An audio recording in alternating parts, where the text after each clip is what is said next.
Hello everyone, Xfull here, and today I have a banger of the build. So this is Ritualist Molten Blast, and what's so special about? Well, it's just really fun to play, and I do not remember when the last time I had so much fun to play with a build in this league for now.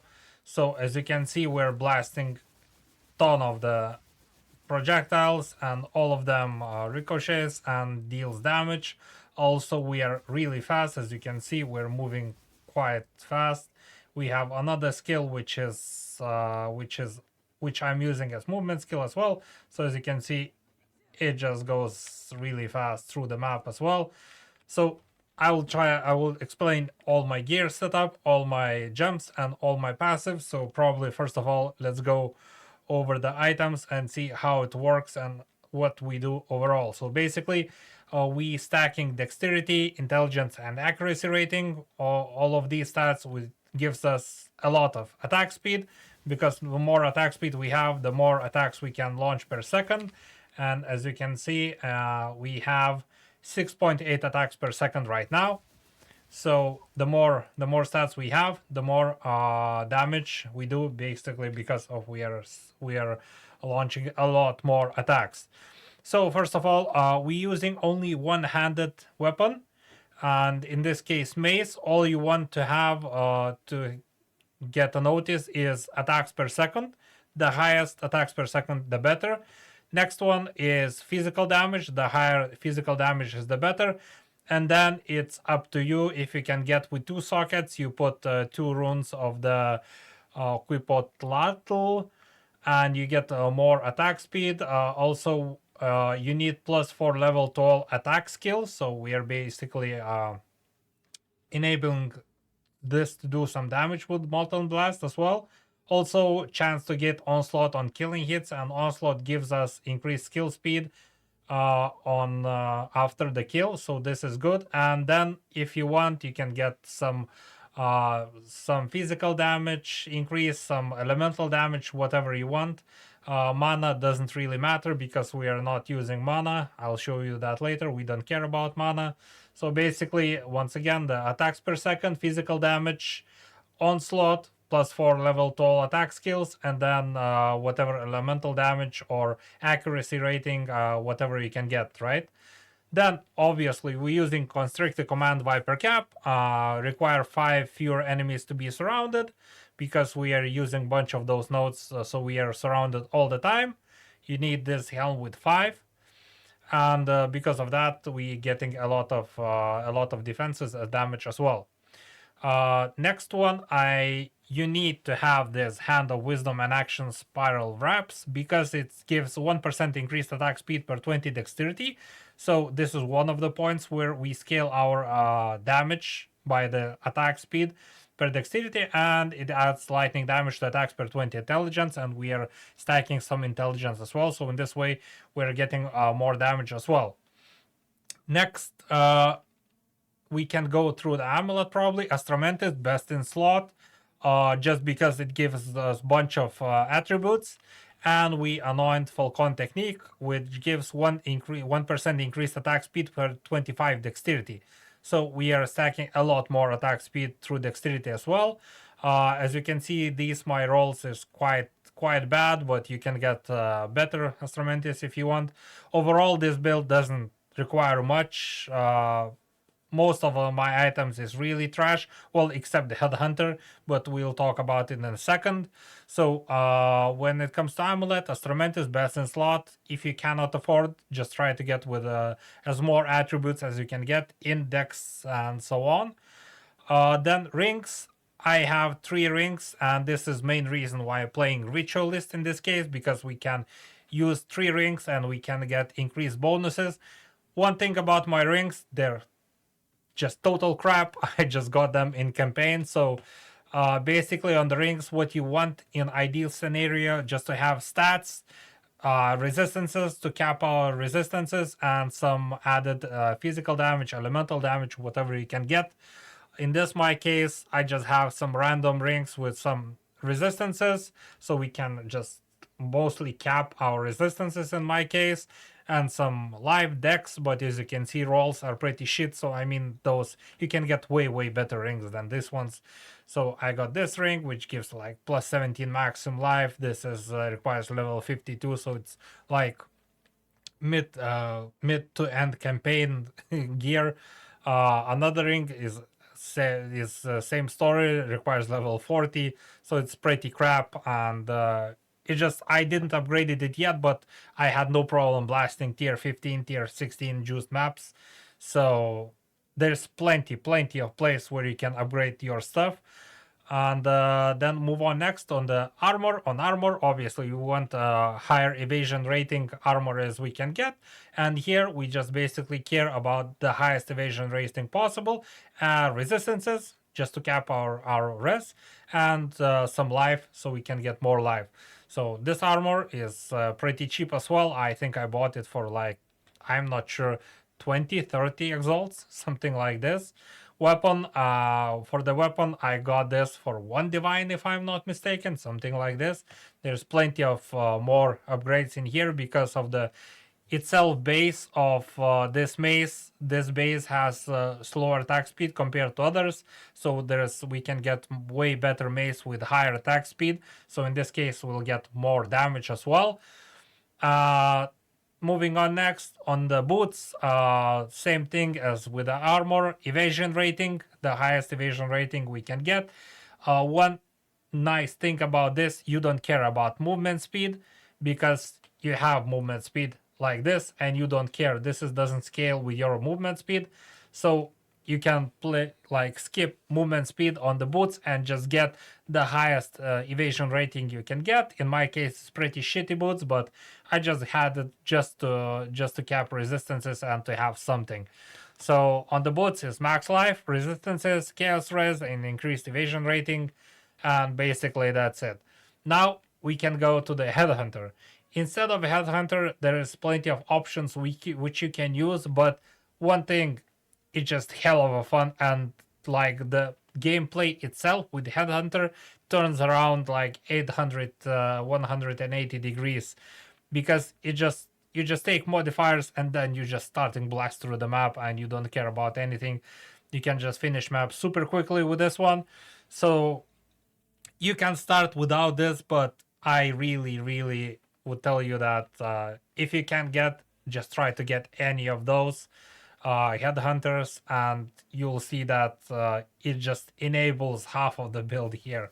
I mean, it doesn't affect anything right now. I can remove it. As you can see, our movement speed and everything is the same, our damage is the same, but it starts to shine whenever you get the kills of the rare mobs. And you can stack now all the rare mobs through the waystones and tablets, and you can just blast like crazy. This as I told you before, this is really one of the most fun builds I ever played. Probably just, if I could compare, this is equal to the season 1 Legion Gemling build, where you can stack a bunch of snipers, which I had in 0.1. So this is overall for now my most favorite build, and it's just really fun to play with. So as I told you, there's plenty of upgradability on this one. Most of my items is really shit, but still it does quite good and holds up, and I cannot wait to keep upgrading them and see where we will end up. So once we covered all of the items, we can move on through the items, through the gems. And on the gem slot, Bone Chatter, we use it as movement skill, as you can see. So in Bone Chatter, we're using Defy 2. So insufficient mana doesn't prevent to use supported skills while surrounded, and since we count as surrounded all the time, then we can use it without mana. As you can see, my mana is ended, but I still can use it. So next one, Heightened Accuracy. So we have a 50% more accuracy rating. It means more movement speed with this skill. Then we have Rage. So if we attack some mobs with this one, we get Rage, and through Rage we can get even more attack speed. Then we're using Rapid Attacks. Well, self-explanatory. So we have increased attack speed. And last but not least, Stoicism 2. So supported skills gain 2% damage every second, up to 20%. So but I mean, we usually do not use this. I rarely use this skill at all, like maybe through move through the map, but our Molten Blast can move pretty quickly as well. So, it's just personal preference. Then main star of the show, Molten Blast. We got level 20 gem, and we get +4 from the mace itself. And on here we're using Nova projectile, so that's how we cast so many at once. So Nova projectile is def I2. So same story as with Bone Shatter. We do not really need mana with this one. We can cast even if we're without mana, thanks to this helmet. So next one, height and accuracy 2. Supported skills have 50% more accuracy rating. So we're stacking accuracy as I told before. Then we have ricochet 2. So projectile from supported skills have 50% to chain at additional time from terrain. This helps to clear speed, especially in narrow spaces. And last but not least, you can use Regold Ferocity in first weapon slot. As you can see, I'm using first weapon slot, and it gives us more attack speed, but 15% less damage. So you can use this if you want. You can exchange it with Rakiatos Flow. It will increase your damage but decreases your attack speed as well. So if you don't have the Rakiatos Flow, no problem. You can use Rigvel's Ferocity and it will be fine as well. Next, for the support gems, we're using Herald of Thunder with Precision 2, so gives us increased accuracy rating while supported skill is active. And since our Herald of Thunder is active all the time, we get 50% increased accuracy rating. Then we use Elemental Armament for more elemental attack damage, Elemental Focus, Magnified Area, and Long Shot 2. Next one, we're using Wind Dancer. Wind Dancer we're using with Precision 1, with increases accuracy rating while supported skill is active. Once again, we're stacking accuracy. Then Blind 2, so we can blind enemies while this skill is active. Then we have Knockback, so basically whenever enemies attack us, we knock back thanks to Wind Dancer and Knockback. Maim and Magnified Area, so we have increased area of effect. So this is basically the really simple setup overall, what we're doing. And now let's go over the skill tree and see what we actually did. So first of all, Ritualist, as I told you, just because of the ring slot. So let's go through the ascendancy real fast. We take 30% reduced maximum mana because we don't care about mana at all. Then we're using +1 ring slot, best in slot, obviously. Then 3% increased attributes and 25% increased bonuses gained from equipped rings and amulets. So if you can upgrade rings and get better than mine from campaign, you get much more bonuses into that. And here I'm using charms, +1 charm slot, which doesn't make anything for us since I have belt with 3 charm slots, but it gives 20% more charm charges. And here can instead consume 25% of max mana to trigger charms with inefficient charges. I believe this one for now is best in slot. Maybe you can play something with Blood Boil as well, with taking this node as well, which increases a little bit of your damage as well. But for now, I'm using this, and I have no problems whatsoever. So once we explain this, we can go through all the nodes here, and we can see what we're doing. So basically, we're just stacking attack speed and stacking accuracy. Then just grab stats, whatever you want. The first stop is to take all these nodes here for increased attack speed and increased accuracy. Same here. Then moving on next, I have 1 gem only right now, just basically for recover 2% of maximum life on kill. As you can see, others are it doesn't work for me at all. So basically I just got this just to have maximum life on kill recover. On here we branch up, so we're going to the top just to get nodes like this. 3% increased evasion rating per 10 intelligence, and since we are getting a lot of int, we are getting more evasion rating, and also we gain accuracy rating equal to your intelligence. Then moving on next, we taking all the evasion ratings. We taking this one, which gives 20% increased evasion rating and 8% increased dex. Then we taking another one, which gives 100% increased evasion rating from armor, so we can get more evasion. As you can see, mine is quite a bad, 55%, but that still doesn't stop me blasting through maps. So as I said, there's plenty of upgradability. Then we taking dexterity and amulet anointment here, Falcon technique. If you want, you can sacrifice any other nodes in case if you don't want to anoint this, and you can just go here and use different anointment if you want to, but this is what I've done. And now moving on downwards, Dance with Death, 25% more skill speed while offhand is empty. So basically we have 25% more skill speed while using one-handed, and that's basically why we use one-handed in this case. Then moving on next, accuracy nodes, and this is one of the most important ones. 1% increased attack speed per 250 accuracy rating. So that's why we are stacking accuracy, and this way we're getting more attack speed through the accuracy. Moving on next, some jewel socket, which is empty. As I said, I haven't touched those yet. We just moving and grabbing all the points here for increased accuracy rating with the one-handed melee weapons, and taking this one, which gives attack speed, accuracy, and some stats as well. So this is sweet, and I think it's really good call to just spend a few points here in order to get all those nodes. Then we moving up next, and we taking all the attribute nodes, like here, a 7% increase attributes is huge for us. Also 2% increase damage per 5 of your lowest attribute gives us a bunch of damage as well. Then moving on next, we are taking increased attack damage while surrounded, and thanks to the helmet we're always surrounded, so we have 20% increased attack damage. And here, attack damage while you're surrounded, 25% as well. So this scales great with our damage as well. Then moving on next, we are taking all the evasion rating while surrounded nodes, here, and 20% increased attack speed while surrounded.